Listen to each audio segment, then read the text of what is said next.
आप सभी को मेरा नमस्कार। आज की कहानी है मुंशी प्रेमचंद के द्वारा लिखी हुई कहानी तेतर। आइए सुनते हैं कहानी तेतर।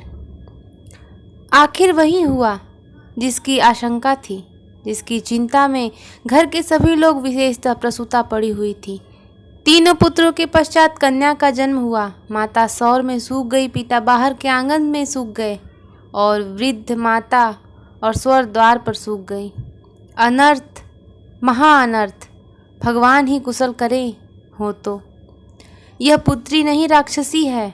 इस अभागिनी को इस घर में ही आना था तो कुछ दिन पहले क्यों न आई। भगवान सातवें शत्रु के घर में भी तेतर का जन्म न दे। पिता का नाम था पंडित दामोदर दत्त।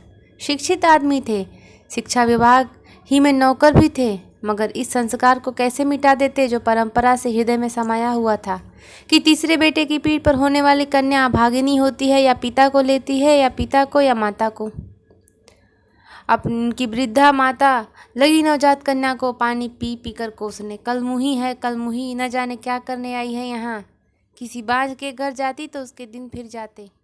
दामोदर दत्त दिल में तो बहुत घबराए हुए थे, पर माता को समझाने लगे, अम्मा तेतर बेहतर कुछ नहीं, भगवान की इच्छा होती है वही होता है। ईश्वर चाहेंगे तो सब कुशल ही होगा। गाने वालियों को बुला लो, नहीं तो लोग कहेंगे 3 बेटे हुए तो कैसे फूली फिरती थी, 1 बेटी हो गई तो घर में कोहराम मच गया। माता, अरे बेटा तुम क्या जानो इन बातों को। मेरे सिर तो बीत चुकी है, प्राणों नहों में समाया हुआ है। तेतर के जन्म से ही तुम्हारे दादा का देहांत हुआ, तभी से तेतर का नाम सुनते ही मेरा कलेजा कांप उठता है। दामोदर, इस कष्ट के निवारण का कोई तो उपाय होगा। माता, उपाय बताने को तो बहुत हैं, पंडित जी से पूछो तो कोई न कोई उपाय बता देंगे, पर इससे कुछ होता नहीं। मैंने कौन से अनुष्ठान नहीं किए, पर पंडित जी की तो मुट्ठियां गर्म हुई। यहाँ जो सिर पर पड़ना था वह पड़ ही गया।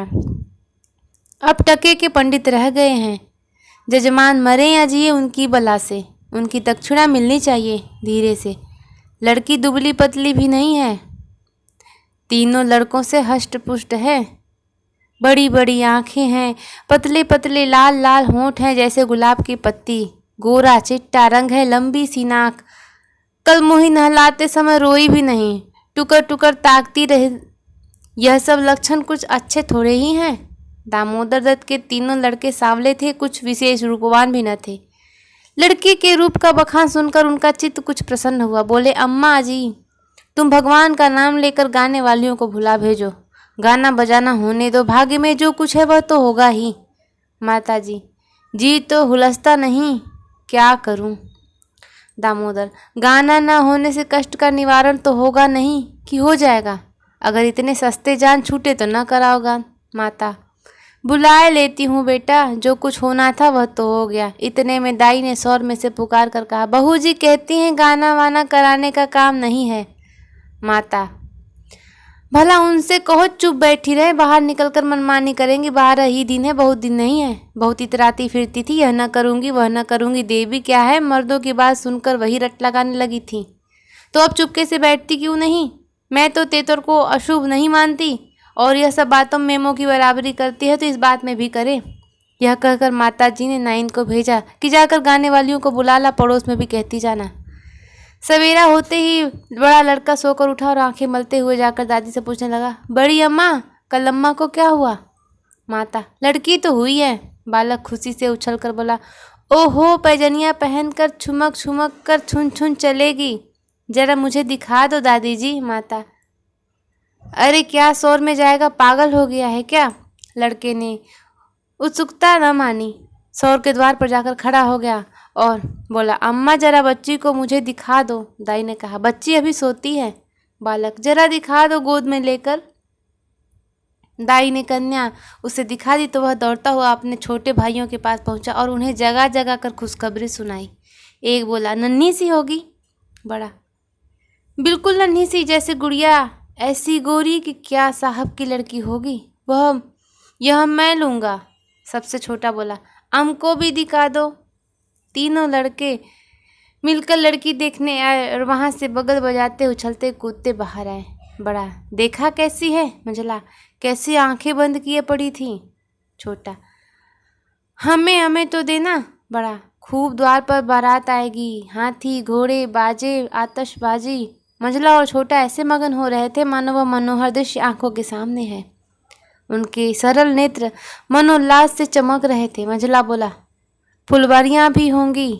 छोटा, हम भी फूल लेंगे। छड़ी भी हुई, बरही भी हुई, गाना बजाना, खिलाना पिलाना, देना दिलाना, सब कुछ हुआ, पर रस्म पूरी करने के लिए दिल से नहीं, खुशी से नहीं। लड़की दिन दिन दुर्बल और अस्वस्थ होती जाती थी। माँ उसे दोनों वक्त अफीम खिला देती और बालिका दिन और रात नशे में बेहोश पड़ी रहती। जरा भी नशा उतरता तो भूख से विकल होकर रोने लगती। माँ कुछ ऊपरी दूध पिलाकर अफीम खिला देती। आश्चर्य की बात तो यह थी कि अब उसकी छाती में दूध नहीं उतरा। यूँ भी उसे दूध देर से उतरता था, पर लड़कों की बेट उसे नाना प्रकार की दुग्धवर्धक औषधियाँ खिलाई जाती। बार बार शिशु को छाती से लगाया जाता, यहाँ तक कि दूध उतर ही आता था। पर अब की यह आयोजनाएं न की गईं। फूल सी बच्ची कुम्हलाती जाती थी। माँ तो कभी उसकी ओर ताकती भी न थी। हाँ, नाइन कभी चुटकियाँ बजाकर पुचकारती तो शिशु के मुख पर ऐसी दयनीय, ऐसी करुण वेदना अंकित दिखाई देती कि वह आंखें पोंछती हुई चली जाती थी। बहू से कुछ कहते सुनने का साहस न पड़ता। बड़ा लड़का सिद्धू बार बार कहता, अम्मा बच्ची को दे दो तो बाहर से खिला लाऊं, पर माँ उसे झिड़क देती थी। 3-4 महीने हो गए। दामोदर दत्त रात को पानी पीने उठे तो देखा बालिका जाग रही है। सामने ताक पर मीठे तेल का दीपक जल रहा था। लड़की टकटकी बांधे उसी दीपक की ओर देखती थी और अपना अंगूठा चूसने में मग्न थी। चुप चुप की आवाज़ आ रही थी। उसका मुख मुरझाया हुआ था, पर वह न रोती थी न हाथ पैर फेंकती थी, बस अंगूठा पीने में ऐसी मग्न थी मानो उसे सुधा रस भरा हुआ है। वह माता के स्तनों की ओर भी मुंह नहीं फेरती थी, मानो उसका उस पर कोई अधिकार नहीं, उसके लिए वहाँ कोई आशा नहीं। बाबू साहब को उस पर दया आई। इस बेचारी का मेरे घर जल लेने में क्या दोष है? मुझ पर या इसकी माता पर कुछ भी पड़े, उसमें इसका क्या अपराध? हम कितनी निर्दयता कर रहे हैं कि कुछ कल्पित अनिष्ट के कारण इसका इतना तिरस्कार कर रहे हैं। मानो कुछ अमंगल हो भी जाए तो क्या इसके भय से इसके प्राण ले लिए जाएंगे? अगर अपराधी है तो मेरा प्रारब्ध है। इस नन्हे से बच्चे के प्रति हमारी कठोरता क्या ईश्वर को अच्छी लगती होगी? उन्होंने उसे गोद में उठा लिया और उसका मुख चूमने लगे। लड़की को कदाचित पहली बार स्नेह का ज्ञात हुआ। वह हाथ पैर उछल कर गूं गूं करने लगी और दीपक की ओर हाथ फैलाने लगी। उसे जीवन ज्योति सी मिल गई।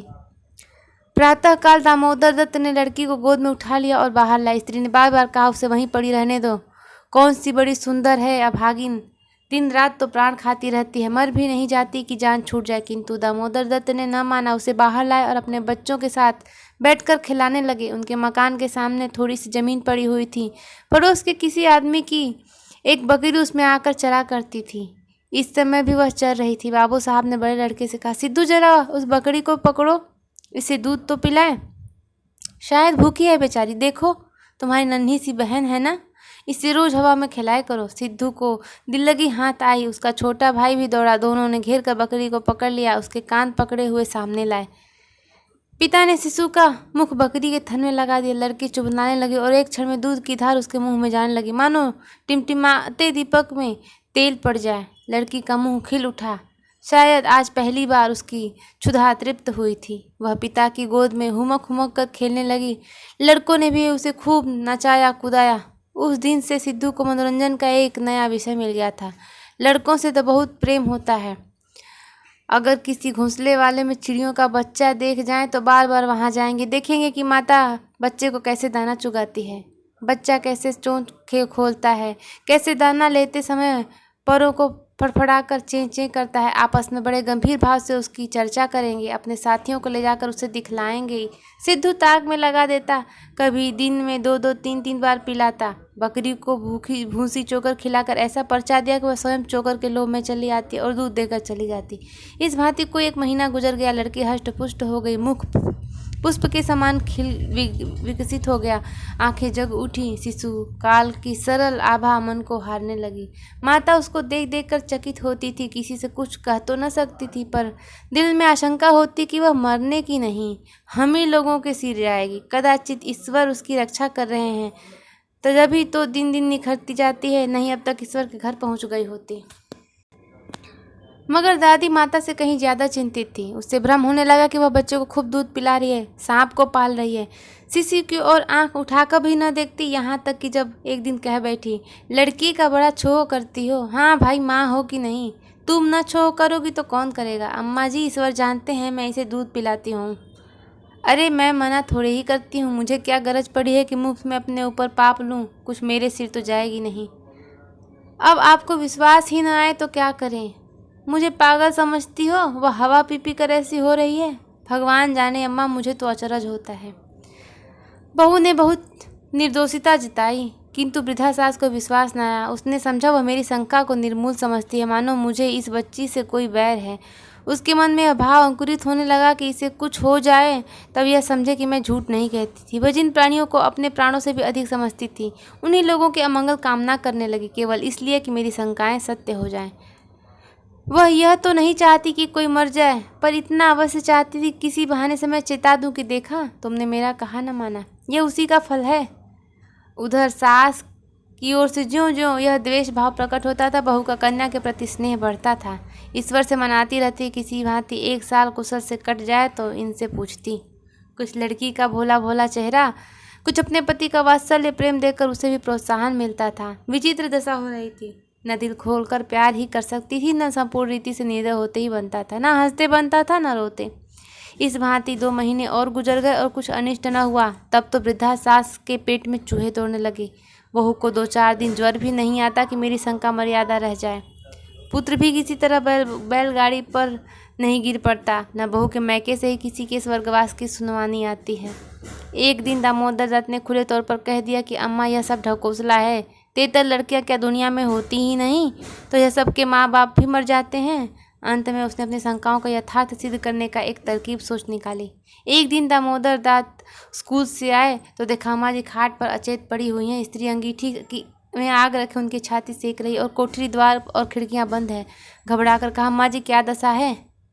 स्त्री, दोपहर से ही कलेजे में शूल उठ रहा है, बेचारी बहुत तड़प रही हैं। दामोदर, मैं जाकर डॉक्टर साहब को बुला लाऊं ना, देर करने से शायद रोग बढ़ जाए। अम्मा जी कैसी तबीयत है। माता ने आंखें खोली और कराहते हुए बोली, बेटा तुम आ गए, अब न बचूंगी। हाय भगवान, अब न बचूंगी। जैसे कोई कलेजे में बर्छी चुभा रहा हो। ऐसी पीड़ा कभी न हुई थी, इतनी उम्र बीत गई, ऐसी पीड़ा कभी न हुई थी। स्त्री, यह कलमुही छोकरी न जाने किस मनहूस घड़ी में पैदा हुई। सास, बेटा सब भगवान करते हैं, बेचारी क्या जाने। देखो मैं मर जाऊं तो उसे कष्ट मत देना। अच्छा हुआ मेरे सिर आई, किसी एक के सिर तो आनी ही थी, मेरे सिर सही।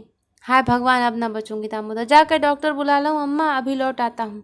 माता जी को केवल अपनी बात की मर्यादा निभानी थी, रुपए न खर्च कराने थे। बोली, नहीं बेटा, डॉक्टर के पास जाकर क्या करोगे। अरे वह कोई ईश्वर है, इस डॉक्टर के पास जाकर क्या करोगे। वह कोई ईश्वर है, डॉक्टर अमृत पिला देगा, वह 10-20 वह भी ले जाएगा। डॉक्टर वैद्य से कुछ न होगा। बेटा तुम कपड़े उतारो, मेरे पास बैठकर भागवत पढ़ो। अब ना बचूंगी, अब ना बचूंगी। हाय राम। दामोदर, 73 बहुत बुरी चीज़ है। मैं समझता था कि ढकोसला है। स्त्री, इसी से मैं इसे कभी नहीं लगाती थी। माता, बेटा बच्चों को आराम से रखना, भगवान तुम लोगों को सुखी रखे। अच्छा हुआ मेरे ही सिर गई, तुम लोगों के सामने मेरा परलोक हो जाएगा। कहीं किसी दूसरे के सिर जाती तो क्या होता। राम, भगवान ने मेरी विनती सुन ली। हाय हाय। दामोदर दत्त को निश्चय हो गया कि अब अम्मा न बचेंगी। बड़ा दुख हुआ। उनके मन की बात होती तो हम माँ के बदले तेतर को स्वीकार न करते। जिस जननी ने उस जन्म दिया, नाना प्रकार के कष्ट झेल कर उसका पालन पोषण किया, अकाल वैधव्य को प्राप्त होकर भी उनकी शिक्षा का प्रबंध किया, उसके सामने एक दूधमुही बच्ची का क्या मूल्य था, जिसके हाथ एक गिलास पानी भी वह न जानते थे। शोकातुर हो कपड़े उतारे और माँ के सिरहाने बैठकर भागवत की कथा सुनाने लगे। रात को बहू भोजन बनाने चली तो सास बोली, अम्मा जी तुम्हारे थोड़ा सा साबूदाना छोड़ दूं। माता ने व्यंग करके कहा, बेटी बिना अन्न के मारो मत मारो, भला साबूदाना मुझसे खाया जाएगा। जाओ थोड़ी पूड़ियाँ छान दो, पड़े पड़े जो कुछ इच्छा होगी खा लूँगी, कचौड़ियाँ भी बना लेना। मरती हूँ तो भोजन को तरस तरस क्यों मरूँ, थोड़ी मलाई भी मंगवा लेना, चौक की हो। फिर थोड़े खाने आऊँगी, थोड़े से केले मंगवा लेना, कलेजे के दर्द में केले खाने से आराम होता है। भोजन के समय पीड़ा शांत होगी, लेकिन आध घंटे बाद फिर जोर से होने लगी। आधी रात के समय कहीं जाकर उनकी आंख लगी। 1 सप्ताह तक यही उनकी दशा रही। दिन भर पड़ी कराहा रहती, बस भोजन के समय जरा वेदना कम हो जाती। दामोदर दत्त सिरहाने बैठे, पंखा झलते और मातृ वियोग के आगत शोक से रोते। घर की महरी ने मोहल्ले भर में खबर फैला दी। पड़ोसने देखने आई तो सारा इल्जाम बालिका के सिर गया। एक ने कहा, यह तो कहो बड़ी कुशल हुई कि बुढ़िया के सिर गई, नहीं तो तेतर माँ बाप दोनों में से किसी एक को लेकर तभी शांत होती है। दैव न करे कि किसी के घर तेतर का जन्म हो। दूसरी बोली, मेरे तो तेतर का नाम सुनते ही रोए खड़े हो जाते हैं। भगवान बाँझ रखे पर तेतर का जन्म न दे। 1 सप्ताह के बाद वृद्धा के कष्ट का निवारण हुआ। मरने में कोई कसर न थी। वह तो कहो पुरखाओं का पुण्य प्रताप था। ब्राह्मणों को गोदान दिया गया, दुर्गा पाठ हुआ, तब कहीं जाके संकट कटा। मुंशी प्रेमचंद के द्वारा लिखी हुई कहानी तेतर यहीं पर समाप्त होती है। आपको ये कहानी कैसी लगी कमेंट करके ज़रूर बताइएगा। वीडियो को लाइक कर दीजिए और चैनल को सब्सक्राइब कर दीजिए। मिलते हैं अगली कहानी के साथ। तब तक के लिए नमस्कार।